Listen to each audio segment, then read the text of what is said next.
South America. For 500 years, a warrior people ruled over Peru and beyond.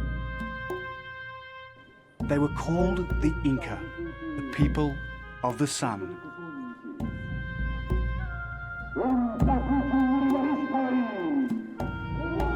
They built great cities like Machu Picchu, where they worshipped the sun and sacrificed virgins to their gods.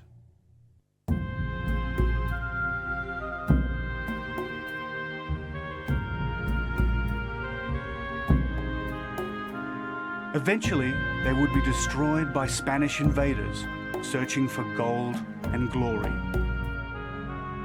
I'm here seeking a city perhaps even greater than Machu Picchu, one of many still lost in these jungles, where the Incas' history and perhaps their treasure lie undisturbed.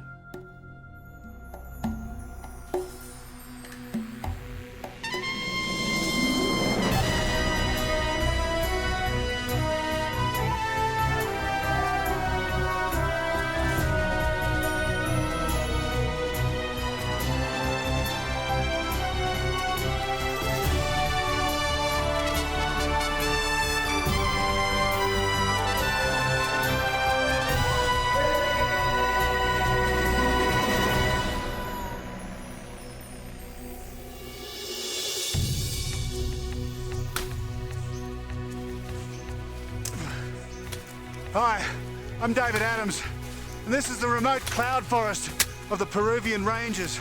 And this is where the last of the Incas found their refuge, and it's where they built their golden cities, and that's why I'm here.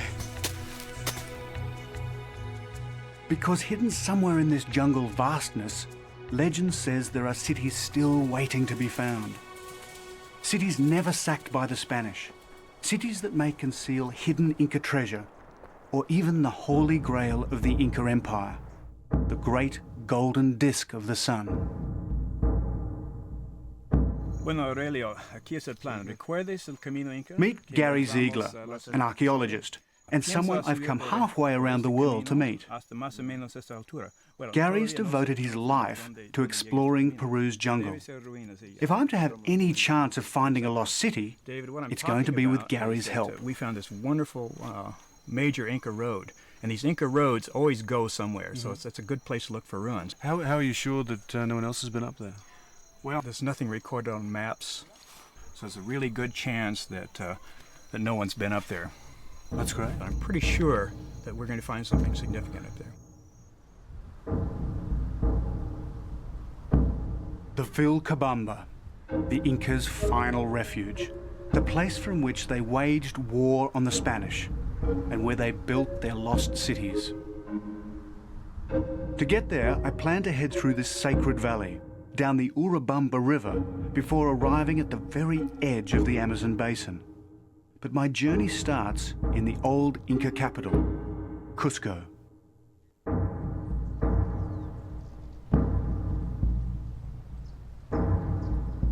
In the late afternoon light, it's easy to imagine Cusco in its heyday, as the city of gold, so intoxicating to the first Europeans to see it.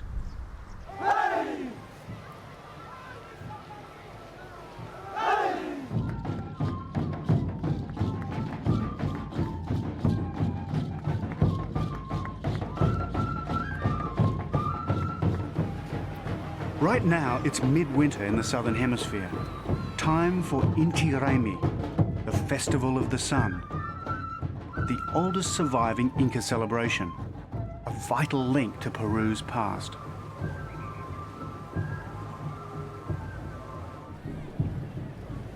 Gary Ziegler's seen it all before, though.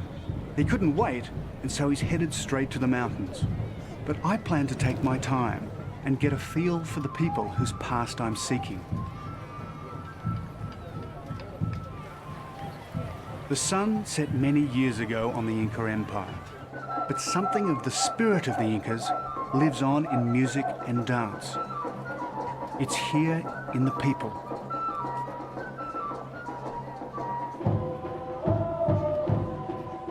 And it's here in the stones of the buildings so perfectly constructed 500 years ago.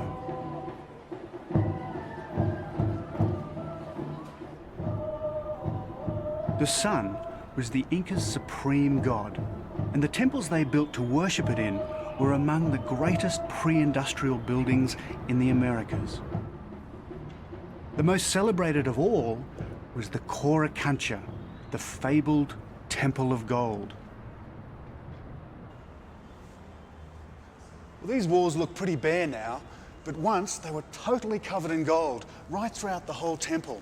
And there were golden llamas and golden idols in these recesses, the like of which the world had never seen. In fact, the only 3 Europeans ever to see them were the ones who discovered them, and they also took most of it away. Part of what they took included 700 sheets of gold. Each one weighed 4.5 pounds. But the only thing they didn't take was the great golden disc of the sun. But someone did take it, because by the time the Spanish returned to get it, it was gone.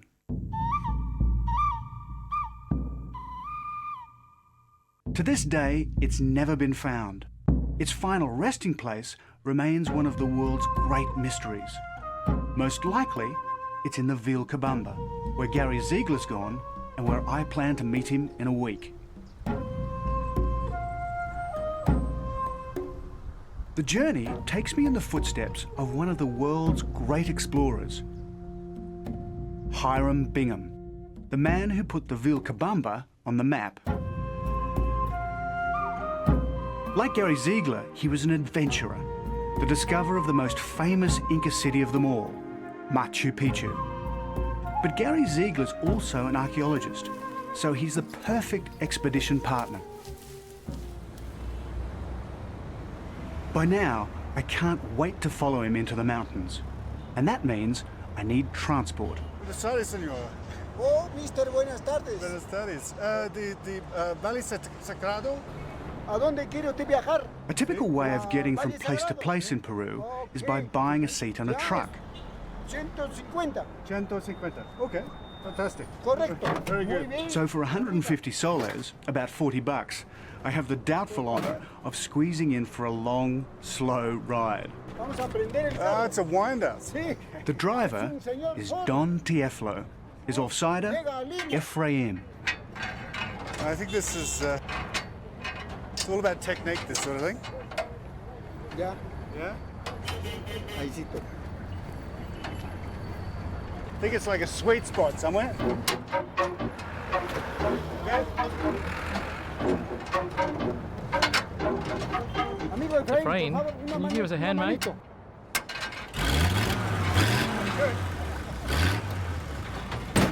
This may be one of the oldest trucks on the road, but no one knows that road better than Don Tieflo and Ephraim.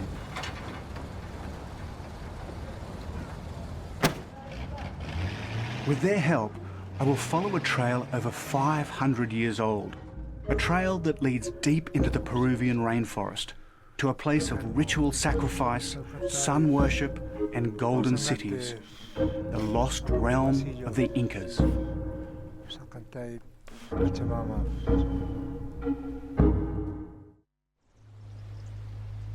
The Incas believed they were the children of the sun, born on an island in Lake Titicaca. This was their Garden of Eden, the place where it all began.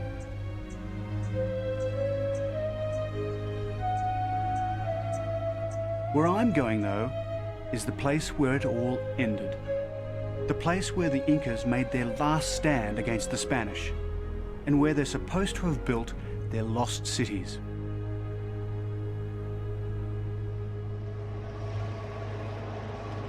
The Incas ruled over the largest empire since the Romans. And like the Romans, they built an elaborate network of roads, stretching from the equator halfway to the South Pole, and crisscrossing the continent from the Amazon all the way to the Pacific. This is a lookout area overlooking Taray. Very steep, all the way down. Don Tieflo might be right about keeping your eyes on the road, but sometimes it's easier said than done, because there isn't much of a road to keep your eye on.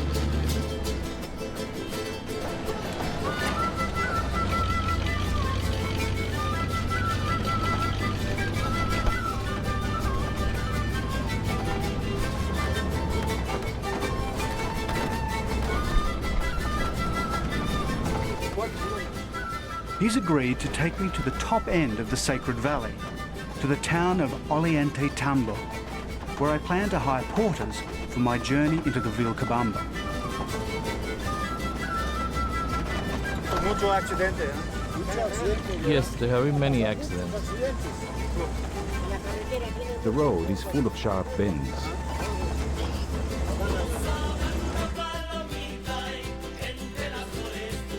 His friends call him El Rey de la Carretera, the king of the road.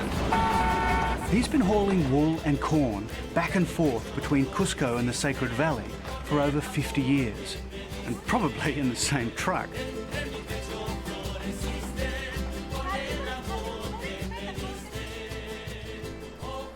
On a hillside near the ruins of Pisac, I get my first look at the Urubamba Valley, the Sacred Valley. Esta quebrada, este valle, pequeño valle, This galley along this small valley ends up in a creek which flows into a big river, Canota, the Vilcanota River, baja which goes down to the Sacred Valley of the Incas. Valle Sagrado de los Incas. I can't believe it's amazing that they built them by hand, right? Sí. Luego las andenerías. Then the terraces of the ruins of Pisac. Pisa. Acá tenemos la parte This más is the most grande, impressive, lo más grandioso, most lo más elaborate fino. section. La Forta? The Pisac Fortaleza, lo fort más fino. guarded what was the breadbasket of the Inca Empire. Rank upon rank of terrace gardens line the valley. When the Spanish first arrived, they were still planted with corn and potatoes that were the staple foods of the 15 million strong Inca nation. These days, most lie overgrown and ignored. In fact, Peru produces less food today than it did before the Spanish conquest.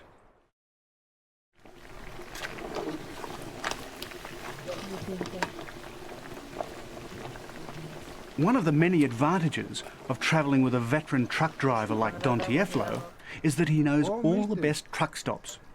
No hay como un There is plato nothing like a típico good typical dish of de estos cracklings chicharrones después de una after a buena long day's jornada work. de trabajo. You find small roadside kitchens like this all over Peru, serving up the same food that kept the Incas going, corn and potatoes, with the favourite meat of the conquistadors, pork, in this case, deep fried. Good food. Very good food. Very good food. Casera, por favor. 3 Tres glasses of chichas. chicha, please. Then there's que sabe chicha, usted- the maize beer that was the sacred ceremonial drink of the Incas. Today, though, it's mostly drunk as a low-alcohol alternative to regular beer. Vaso grande. Sí, I'd like a big glass, please. chicha. Chicha de Traditionally, cola, brewing tomar chicha is women's work. Recipes are passed down the generations, mother to A daughter. ver qué tal. As a result, Ojalá que- no two brews are Ojalá que ever the same. le agrade. Eche, señora. Fill it up, eche, madam. llénelo, Right up. I want llénelo, David necesito to que- really try this. Tiene que tomar, David. If I get through this, I deserve a medal, I think. Salud, David. Salud, Efraín.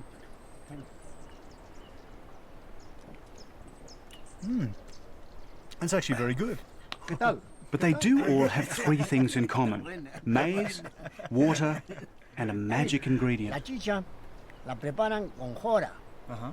Y las mujeres mastican un poco y ¡ta! Para que fermente. No, Sí. what he's just told me is this stuff is prepared by basically women chewing the corn up in their mouths and then spitting it into a barrel, and then it ferments. It doesn't taste as good as I thought it did. No, not for me. Oye, pues, ya pues toma. Salud. Toma, pues este hombre.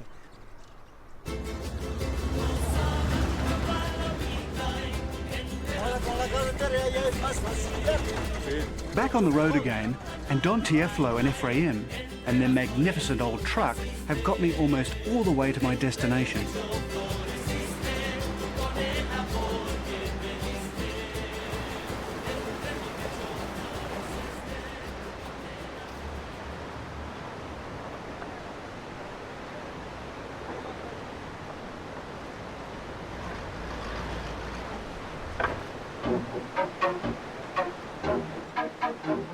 Of all places to stall in the Sacred Valley, this is probably the worst. Impossible to get off the bridge and impassable for traffic. And hand cranking this thing was never easy. For anyone. Crank it up faster, David. The Incas didn't have truck gods, of course. In fact, they didn't use wheeled transport at all. But if they had, I would have offered up a short prayer right now.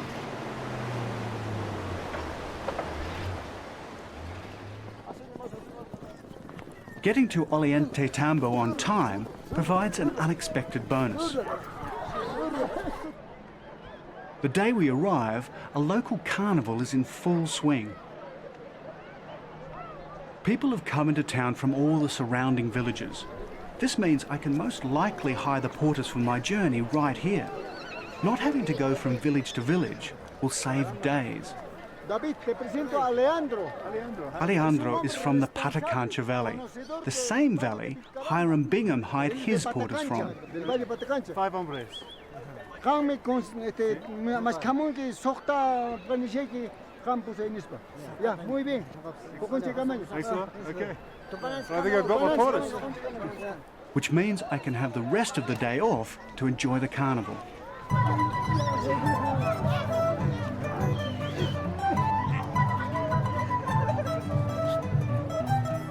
One of Peru's links to its past is the traditional dress of the Andean women. The hats, heavy petticoats and plaited hair are not Peruvian at all. It's a dress code imposed on them in the 18th century by Charles III of Spain. Back then, he ordered all his colonial subjects to dress in imitation of the Spanish peasantry of the day.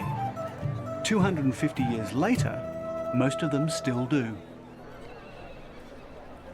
The main event is a competition where riders try to grab a corn cob suspended on a rope. The idea is simple enough, but like trying to start Don Tieflo's truck, it's not as easy as you might think.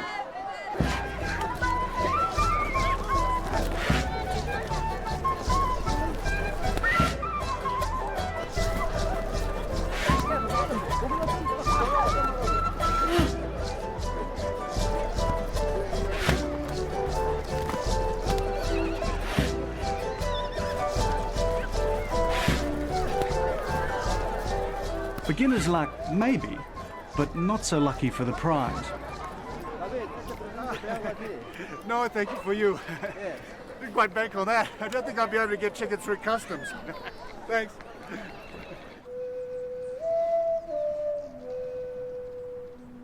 The Incas not only worshipped the sun, they also celebrated the natural world, thunder and lightning, the mountains, lakes and rivers. The Urubamba River is one of the Incas' most sacred. And when you see it at its mighty, thundering wildest, it's easy to understand why.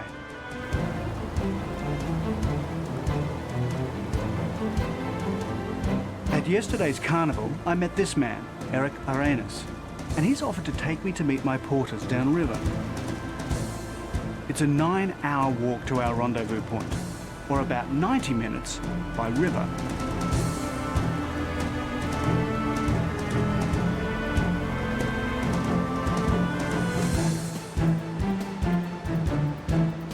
Trouble is, Eric's a former Olympian and Peruvian kayak champion, and I'm not.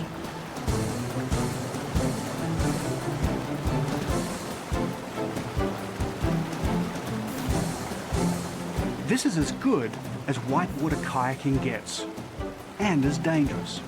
Get caught in the undertow on the wrong side of one of these rocks, and your kayak will snap in two, and so will you. For me, this is a recurring cycle of terror, adrenaline rush, and calm. But when you fall in, it's nothing but terror.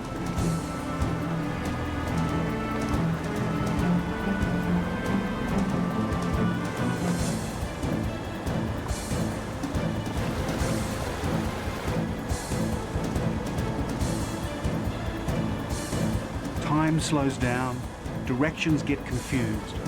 Fight a river like this, and you lose.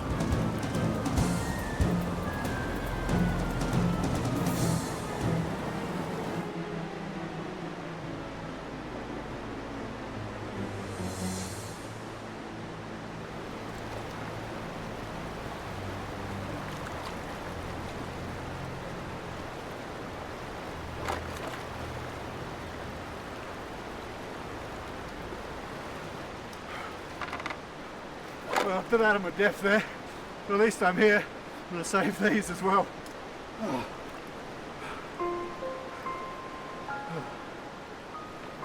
Rest can come later though. Tomorrow I climb to the roof of the Andes and find the first clues pointing to a place that's remained hidden from the world for over 400 years.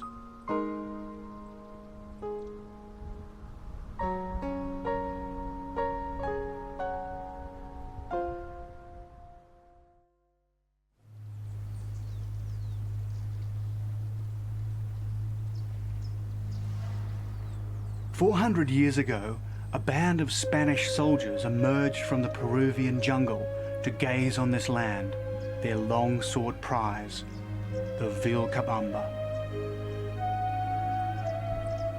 This was the rebel Incas' hideout, their last bastion against the pillaging Spaniards, the place they hid what was left of their gold and culture. I must go deep into this mountain stronghold, from the edge of the Sacred Valley through the high mountain passes of the Andes to Yurak Rumi.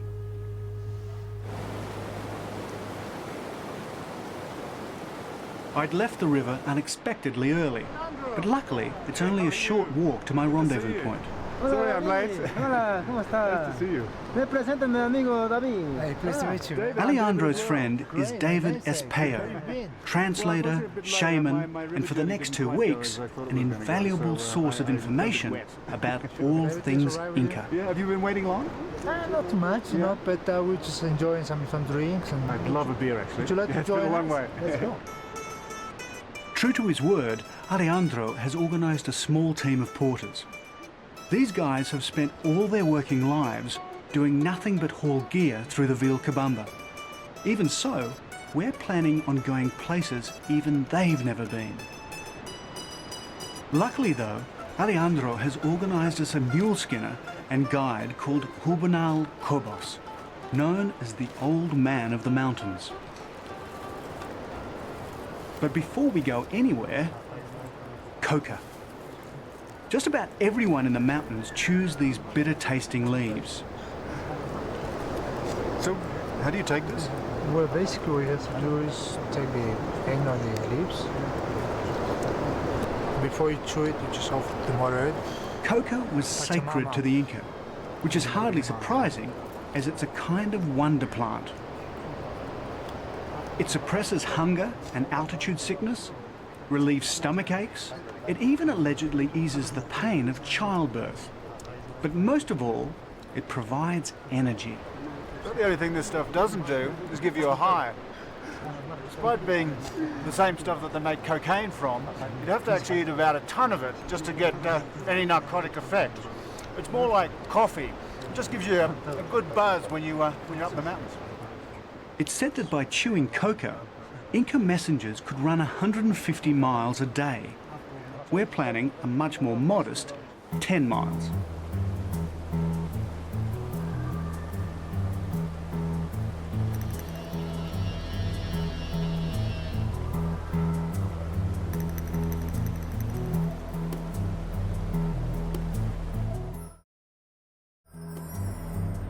Legend has it that the Vilcabamba was where the Inca hid their treasure, and it's easy to understand why.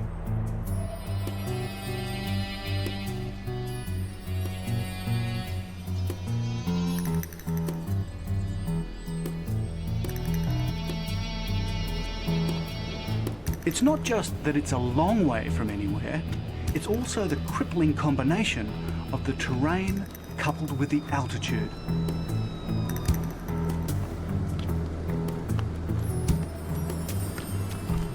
What's normally a 10-minute stroll at sea level becomes an hour-long haul at this height.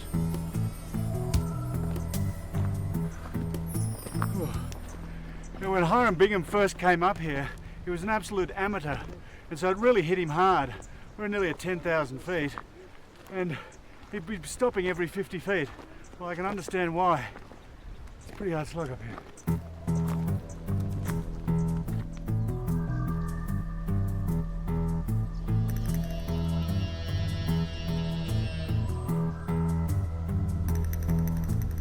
"10,000 feet, 3,000 meters. Doesn't matter which system you use, when you start getting this high, it's hard going in anyone's language.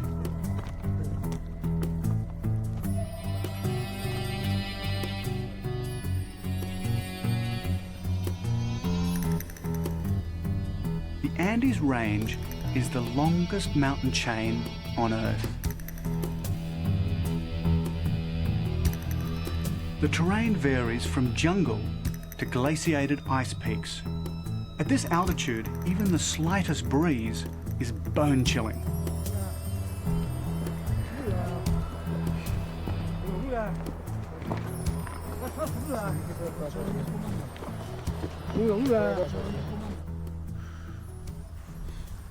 It's getting cold up here, you know? You know, we have a saying here in the Andes. Yeah, what? Sasanke nyam purinapa kashan. What does that mean? Whatever goes up keeps on going up. What do you think? Man, I'm just going to be happy when we start going down. Sadly, that's still a long way away.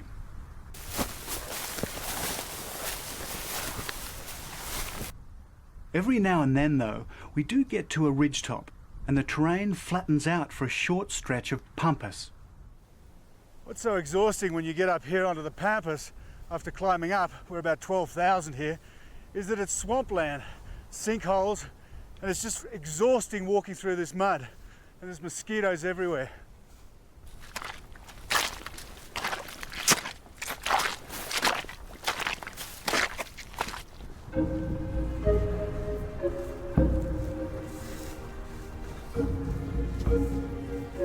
But where there's water, there's often an Inca site, because a reliable water supply was an essential requirement when the Incas were looking for places to build their cities.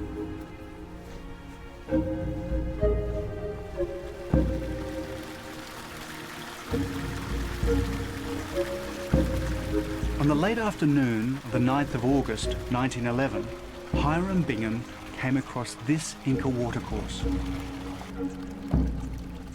As soon as he saw it, he knew he was near a significant site. And this was it, Yurak Rumi, the White Rock, known to the Inca as the House of the Rising Sun. Well, there's not much of a house left these days. And the White Rock is more of a black rock because of the lichen covering it.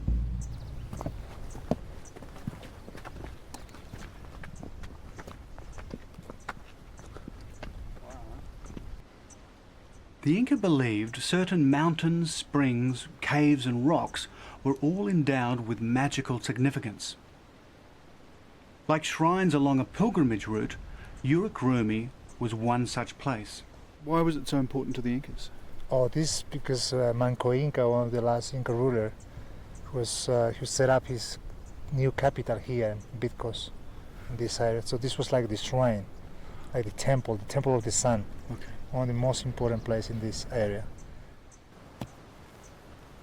The Inca were stonemasons without peer. And their legacy can still be seen in the way these guys make a camp oven.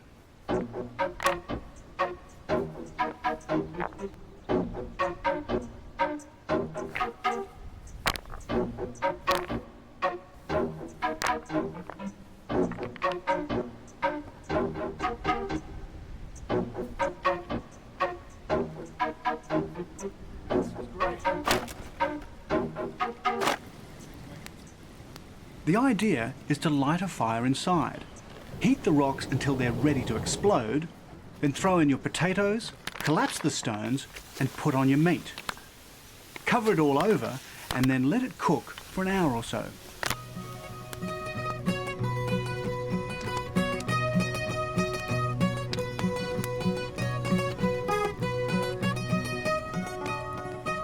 But not all cooking is done in the oven. Spit roasting is the preferred way of preparing the most traditional of all Andean meats, guinea pig.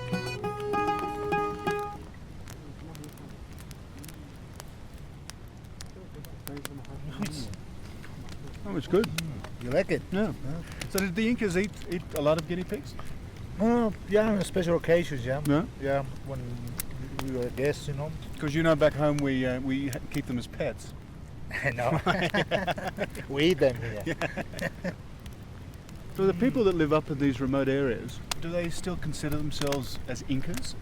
Native, yeah. Yeah. Quechua people. Yeah. So is that do they take on some of the ways of the Inca? Do they think of themselves as Incas Sure. still? Yeah, I feel like that myself. Yeah? Yeah.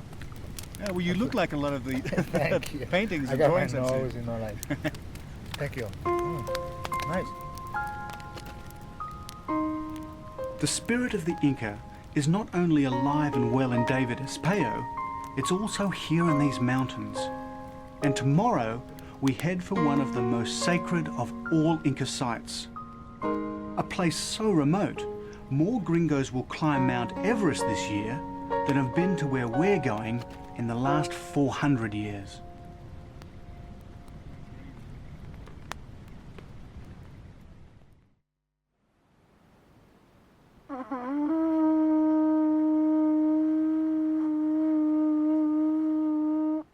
High on a mountain plateau in the Peruvian Andes, a ceremony to greet the dawn, unchanged since the time of the Inca.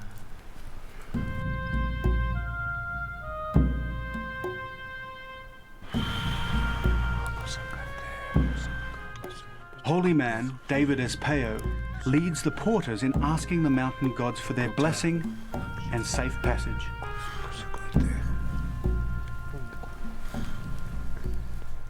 Today we must climb to one of the most sacred of all sites in the Vilcabamba, Inkawasi. But first, we present gifts to the mountains, and the nature of our destination demands only the most powerful offerings. A piece of guinea pig skull, llama fetuses, amulets in the shape of humans, and herbal alcohol. Its potency is increased by being offered in a shell carried to the mountains all the way from sea level.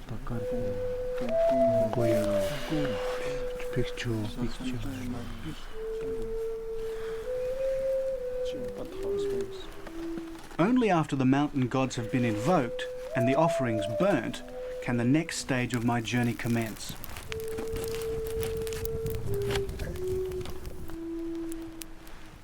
Pachamama.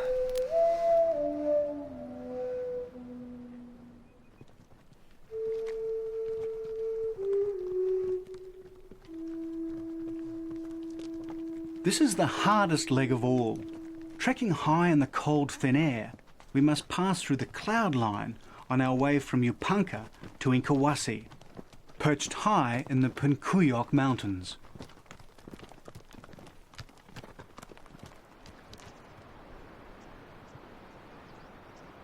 Yupanka's where we agreed to meet archaeologist Gary Ziegler, so David Espejo and I decide to strike out on our own, leaving the porters to locate Gary's campsite.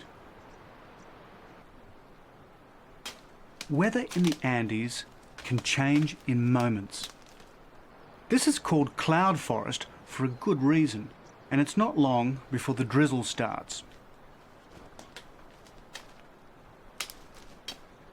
They may have been among the greatest road builders of all time, but maintenance in the Andes seems to have died out with the last Inca.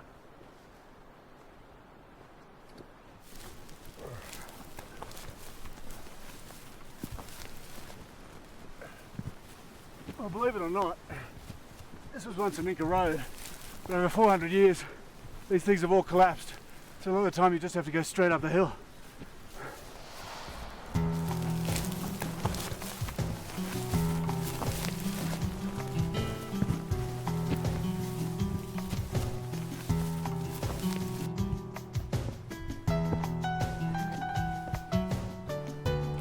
The Inca also ripped up many of the Vilcabamba's roads and pathways so the Spanish couldn't follow them, especially if they led to an important place like Inkawasi.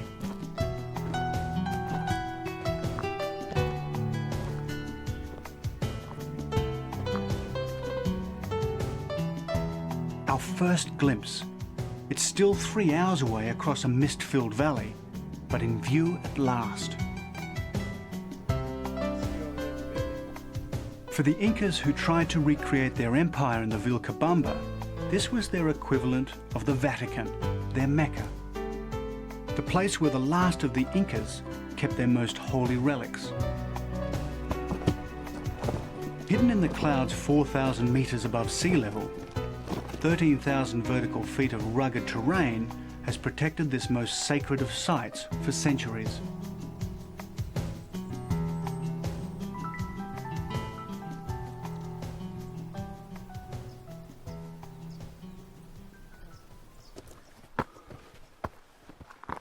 Even when you're almost there, climbing the carved steps leading to the top of the ridge is equivalent to taking the stairs to the top of the Empire State Building. So 6 hours after leaving the porters, we finally arrive. And right on cue, the sun comes out. And this is where they think the golden disc of the sun came? Looks like, Yeah. this looks like a place here, I mean... Inkawasi is a testament to the decline and fall of the Inca Empire. It's one of the highest, in the Vilcabamba mountain range.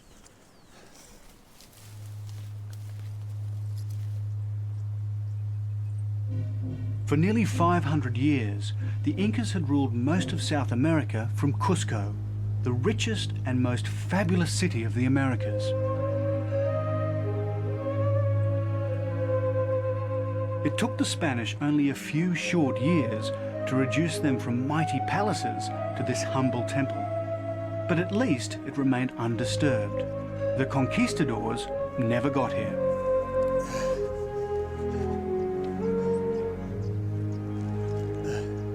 It doesn't surprise me that the Spanish didn't get up here. Their horses couldn't have walked up, and with all that body armour, it would have been impossible. It also doesn't surprise me that Bingham didn't get up here, because it really is a hell of a hike. What is surprising is that the Incas got up here at all and built this place.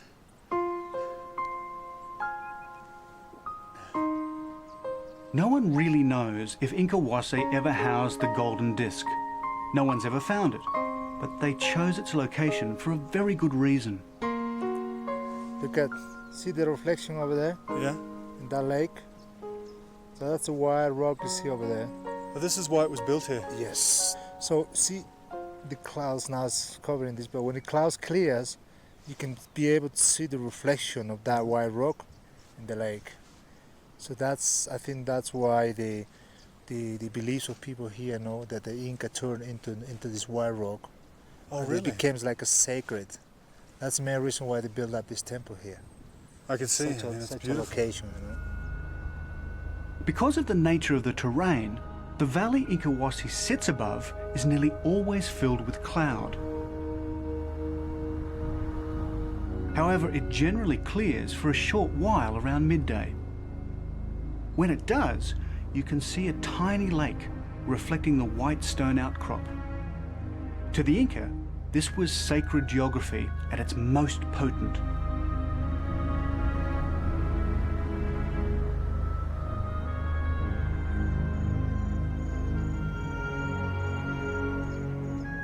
Our two-man pilgrimage over, and we're in luck. The porters have located Gary's camp. Gary's been here a couple of days, and he's already probed into the jungle. Bueno, Aurelio, ¿recuerdas el camino Inca que encontramos la semana pasada? Gary's an old-school explorer, one of the last of a dying breed, a modern-day Hiram Bingham, who's devoted his life to helping locate Peru's lost cities. So what we plan to do is to go up to about this level of altitude. How high is it going to be? It's going to be above 3,000. I'm guessing about 3,700 meters. And then we're going to clear trails and look for indications. This is what I've come all this way to experience. the chance to find one of the Inca's lost cities. The thought of it affects us all. The atmosphere is electric. I'm pretty sure that we're going to find something significant up there.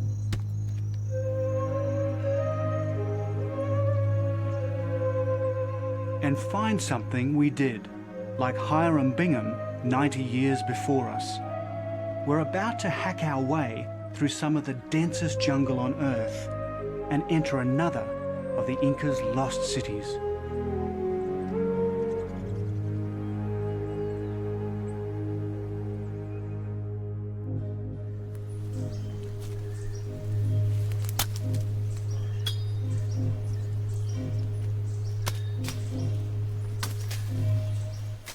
Peru's Vilcabamba region is home to some of the densest jungle on the planet. This is the domain of the puma, the scorpion, and the deadly bushmaster viper. But right now, they're the least of my worries. One of the things about travelling in this jungle is all the bugs that get you. I've actually got one, a really fierce one, called the puma wakanchi, which translates to make the puma cry. And I tell you, when it bites you, it really does.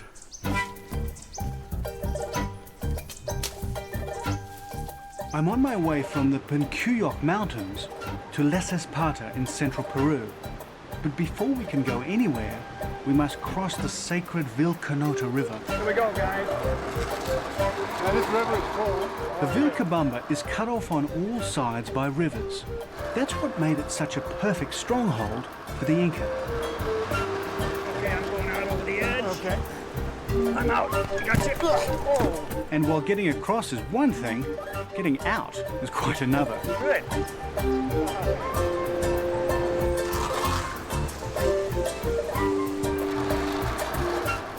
And it's not just me. There's quite an art to keeping this thing steady. On dry land, the porters are as sure-footed as they come, but even they find the river crossing challenging.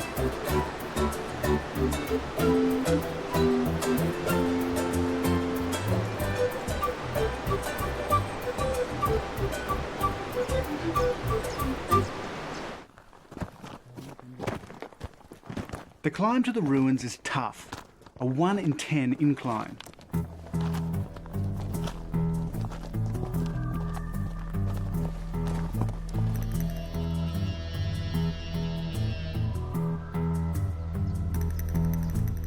Pack a trail out here one day, and 6 months later, it's gone, reclaimed by the jungle. Little wonder cities and temples still remain hidden from view.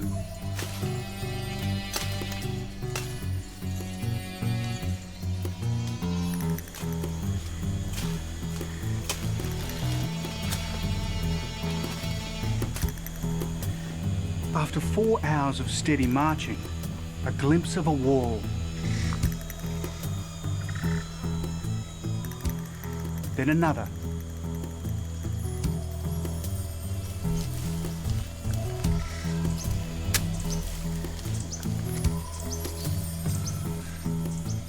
Then a watercourse. And suddenly it seems as if the jungle is cloaking buildings everywhere.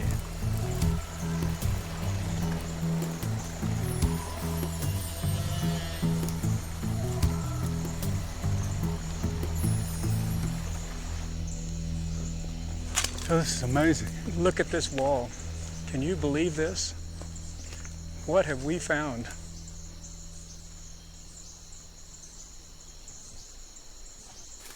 In amazement, we push forward through the overgrown streets and into buildings long ruined.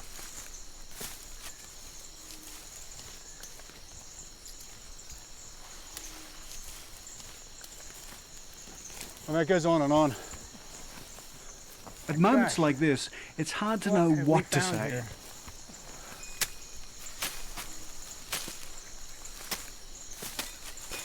David, look at this window. This is definitely Inca. It keeps going.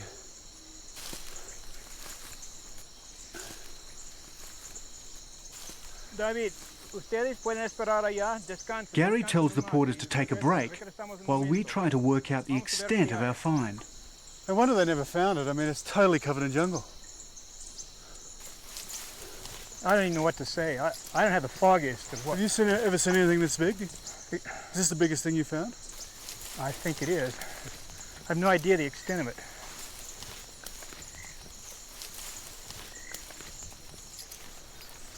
Oh, look at this view. Wow.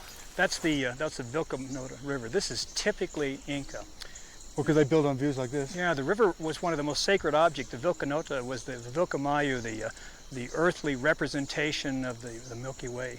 One of the most important things to the Inca. This is really overgrown too. This could well be a temple to the river.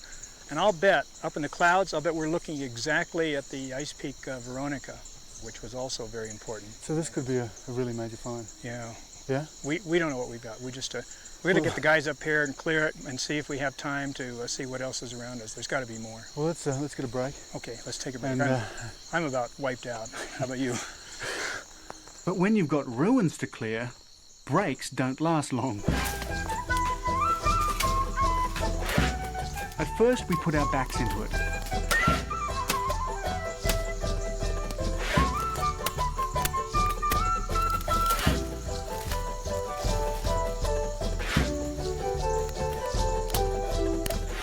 Then, as the worst of the undergrowth is cleared, we ease up, being careful not to damage anything.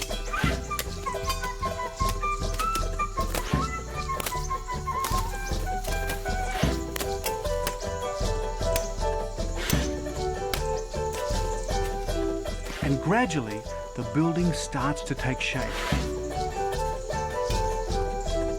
Moss-covered walls see daylight for the first time in centuries. Before too long, the jungle starts to give up its secret.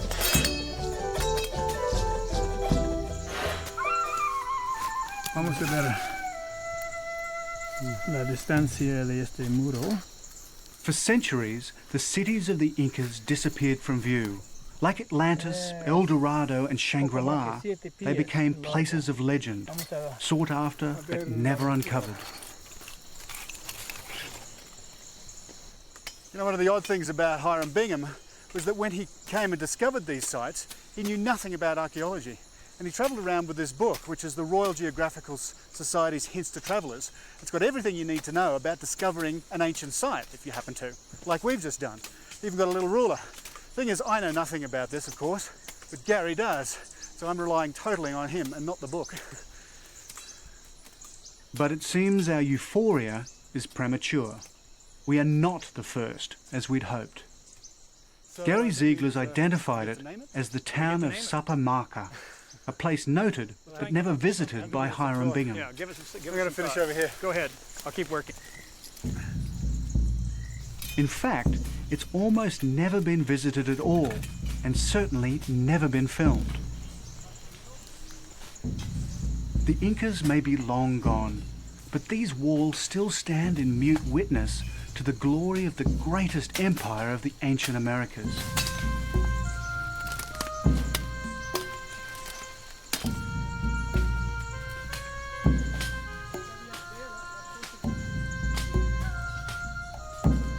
I wonder what may lie hidden and forgotten here.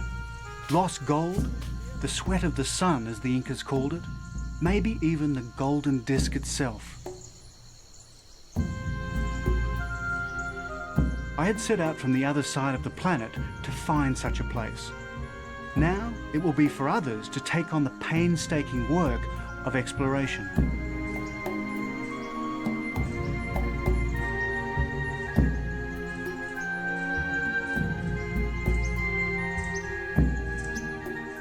One day I'll come back, when Gary Ziegler and others have pried its secrets from the stones. For now, though, it's enough just to know that there are places like this, still waiting to be found. And that is what always keeps me going on my journeys to the ends of the earth.